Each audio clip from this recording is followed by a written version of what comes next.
Rank भी करेंगे। तो वीडियो बहुत ज्यादा इंटरेस्टिंग होने वाली है, इसलिए एंड तक देखना। अब स्टार्ट करते हैं अपनी रैंकिंग। नंबर 10 नेच डेविल्स। हम सबको पता है ब्लैक बुल के वाइस कैप्टन नेच के पास 4 डेविल हैं, गीमोडीलो, स्लेटोस, प्लूम्ड और वैगनर, और ये चारों ही मिड रैंक डेविल हैं और नेच इन चारों के साथ ही यूनाइट मोड में जा सकता है। और सबसे पहले बात करते हैं गीमोडीलो की पावर्स के बारे में। तो देखो इस डेविल के पास पावर है कि ये शैडो में से क्लोन निकाल सकता है। नंबर 2 पर आता है स्लेटोस। इस डेविल की पावर है टफनेस और नेच इसे इसी तरीके से यूज करता है। नंबर 3 पर आता है प्लूम्ड और इस डेविल की पावर है एजिलिटी। ये डेविल नेच को बहुत ज्यादा फिजिकल स्पीड प्रोवाइड करता है। और नंबर 4 पर आता है वेल्गनर। ये नेच को क्रो की एबिलिटीज प्रोवाइड करता है, जैसे कि उड़ना या फिर चिल्लाना, बिल्कुल क्रो की तरह। और बस नेच के डेविल्स के बारे में इतना ही जानना काफी है। नंबर 9 जैग्रेड। ये एक हाई रैंक डेविल है और इसे तुमने ब्लैक क्लोवर के सीजन 3 में देखा होगा। और इस डेविल का मैजिक कोटोडामा मैजिक, ये one of the legendary magic है और इस मैजिक की मदद से ये जो भी बोलेगा वो सच हो जाएगा। और इसी मैजिक की मदद से ये अपने अपोनेंट के मैजिक एट्रीब्यूट, अपने आसपास का फिजिकल एनवायरनमेंट, इन सब चीजों को चेंज कर सकता है। लेकिन इसके मैजिक का एक नेगेटिव पॉइंट भी है और वो ये है कि इसके मैजिक की लिमिट ये खुद है। मतलब ये है कि जितना स्ट्रॉन्ग ये होएगा उतनी ही अच्छी तरीके से इसका मैजिक वर्क करेगा, और अगर इसके सामने कोई ताकतवर बंदा आ गया तो इसका मैजिक वर्क ही नहीं करेगा। और ये चीज हमने कैप्टन यामी के केस में देखी थी। जब कैप्टन यामी इससे लड़ रहे थे तो इसका मैजिक कैप्टन यामी पे वर्क नहीं कर रहा था। और ये one of the smartest devil है ब्लैक क्लोवर का। इसने पहले ईल्फ लीडर को मैनिपुलेट किया और उसकी 4 लीफ को करप्ट करके 5 लीफ बनाया, लेकिन ये उसे ले नहीं पाया था। और इस लीफ ग्रीमोर में फिलहाल है लीबे, इसलिए इसने सेकंड लीफ ग्रीमोर को करप्ट करवाया, जो कि पार्ट ली की ग्रीमोर थी।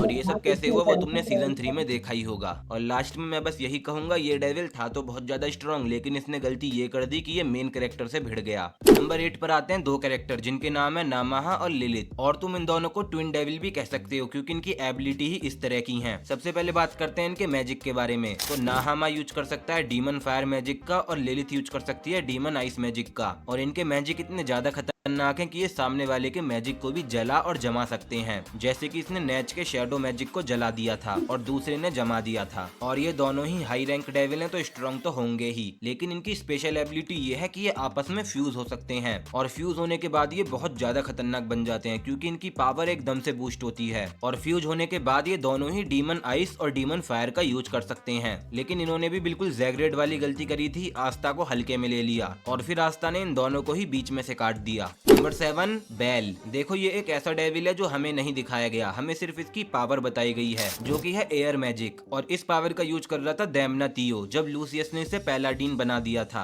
और जिन्होंने मांगा नहीं पढ़ी उन्हें बता देता हूँ, देमना तियो ने इसकी पावर का यूज करके पूरे विजार्ड फॉरेस्ट की ऐसी तैसी कर दी थी। और वहाँ कैप्टन यामी को छोड़ के सारे ब्लैक बुल थे वाइस कैप्टन नेच के साथ, लेकिन देमना तियो ने उन सबको बहुत बुरा मारा। लेकिन फिर आस्था आता है और अपने एंटी मैजिक से देमना तियो की ऐसी तैसी कर देता है। नंबर 6 एड्रेमेलीच। ये एक हाई रैंक डेविल है जो रहती है सेकंड लेवल ऑफ अंडरवर्ल्ड में, और पता नहीं क्यों लेकिन ये लूसियस की सारी बातें मानती है और उसके प्लान में शामिल है, जिसके बारे में हमें शायद आगे बताया जाए। और अगर बात करें इसकी पावर्स और एबिलिटीज के बारे में तो नहीं पता, हमें नहीं बताया गया कि इसकी क्या पावर है और क्या एबिलिटीज हैं। और शायद इसका कारण ये भी हो सकता है कि लास्ट में लूसियस इसी का मदद करके तख्ता पलट कर दे, वो अपनी हार को एकदम से जीत में बदल दे। लेकिन अभी हम इसके बारे में इतना ही जानते हैं तो बस इतना ही रहने देते हैं। नंबर 4 लूसी फूगस। अब इसका नाम सुनने में तुम्हें द किंग ऑफ डेविल लूसी फेरो की तरह भी लग सकता है, लेकिन ये वो है नहीं। और देखो मैं तो ये कहूंगा कि ये लूसी फेरो से ज्यादा काम का बंदा है। अगर तुमने मेरी मांगा वाली वीडियोस देखी हैं तो तुम्हें पता होगा लूसी फेरो ने फाइट में बहुत ज्यादा बातचीत करी थी और फाइट भी करी थी, लेकिन वो लास्ट में हार गया। पर इसके केस में ऐसा नहीं था, ये आया, इनने ना कोई बात करी ना चीत, बस मारना चालू, और इसके सामने जो भी था सबको मार दिया, नेच के भाई को भी। और ये बोल के चला गया कि तुझ जैसे तुच्छ लोगों का गुलाम तो मैं कभी नहीं बनूंगा।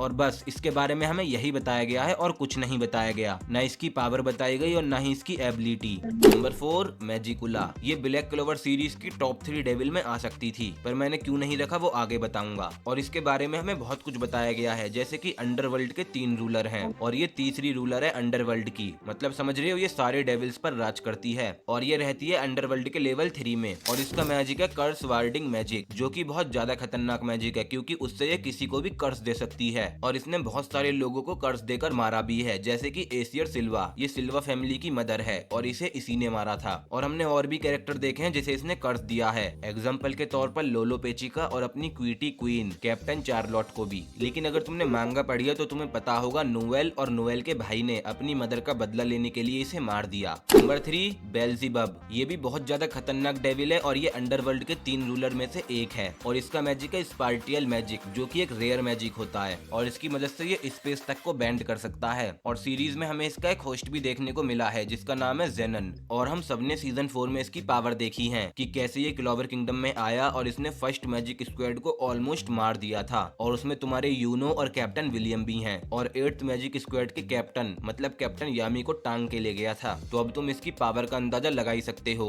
लेकिन हमें ये डेविल कभी भी एक्शन में नहीं दिखाया गया और अगर ये एक्शन में आता तो ये जेनन यानी जो इसका यूजर है उससे तो ज्यादा ही स्ट्रॉन्ग होता। और बस इसके बारे में भी हमें इतना ही बताया गया है। नंबर 2 आस्तारोथ। इसके बारे में हमें ये बताया गया है कि ये पहले अंडरवर्ल्ड के 3 रूलर में से एक था और 20 साल पहले ये अचानक से गायब हो गया, फिर इसकी जगह आई मैजिकुला। और फिर हमें ये भी बताया जाता है कि इसका मैजिक है टाइम मैजिक और पूरे क्लोवर यूनिवर्स में आस्तारोथ के अलावा टाइम मैजिक का यूज सिर्फ एक जना कर सकता है, जो कि है विजार्ड किंग जूलियस। और फिर हमें बाद में बताया जाता है विजार्ड किंग जूलियस के अंदर है लूसियस और लूसियस आस्तारोथ का होस्ट था, लेकिन फिर इसने आस्तारोथ को ही मार दिया या फिर क्या कर दिया वो हमें नहीं बताया गया, पर आस्तारोथ गायब हो गया और इसकी जगह आई मैजिकुला। और बहुत सारे लोग ऐसा भी कहते हैं कि आस्तारोथ आस्था और लीबे का फादर है और इसके ऊपर मैंने भी एक वीडियो बनाई है, तुम चाहो तो देख सकते हो, लिंक डिस्क्रिप्शन में मिल जाएगी और वीडियो के लास्ट में भी शो हो जाएगी। तो पहले इस वीडियो को खत्म कर लो फिर देख लेना। लेकिन नंबर 1 पे जाने से पहले मेरी तुम लोगों से एक रिक्वेस्ट है, अगर तुम्हें मेरी वीडियो पसंद आती है तो लाइक कर दो और चैनल को सब्सक्राइब कर दो ताकि मैं और ज्यादा मोटिवेट हूँ और ऐसी ही इंटरेस्टिंग वीडियोस बनाऊं।